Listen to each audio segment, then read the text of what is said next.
శ్రీ భువనేశ్వరి పీఠం పీఠాధిపతులు పూజ్య శ్రీ శ్రీ శ్రీ కమలానంద భారతి స్వామివారు భగవద్భక్తి, కర్తవ్య దీక్ష, సమాజ శక్తి అనే నినాదంతో సనాతన హైందవ ధర్మ పరిరక్షణ, దేవాలయాల సంస్కృతాంధ్ర రక్షణ కొరకు హిందూ యువ చైతన్యం కోసం రాష్ట్రమంతా చేయతలపట్టిన హిందూ దేవాలయ యువ చైతన్య మహాపాదయాత్ర మన బాకరాపేట గ్రామ పంచాయతీలో ఈరోజు శ్రీ ముత్యాలమ్మ గుడి ప్రాంగణంలో అంగరంగ వైభవంగా జరిగింది.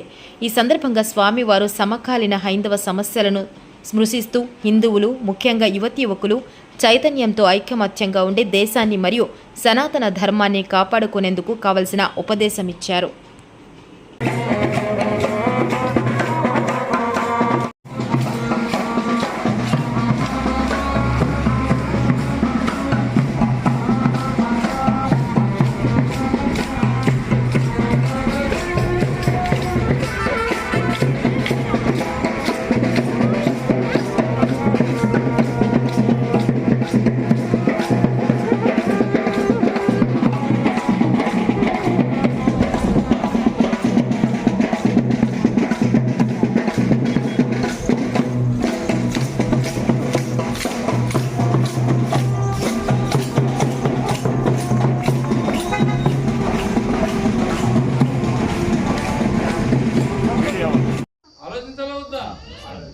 ఉపన్యాసం కాదు, ఒక ఆలోచనని సమాజంలో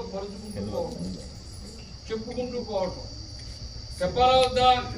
ఆది శంకరాచార్యులు సమాజాన్ని మార్చలా, ఆయన సిద్ధాంతాన్ని చెప్పాడు. కృష్ణ పరమాత్ముడు భగవంతుడు సమాజాన్ని చెప్పాలా, భగవద్గీతని.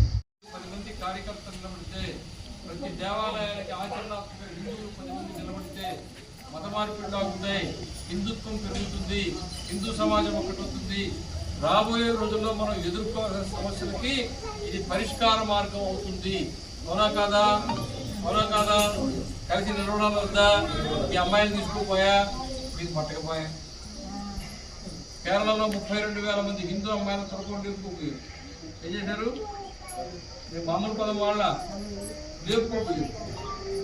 హైకోర్టు చీఫ్ జస్టిస్, కేరళ రాష్ట్ర డీజీపీని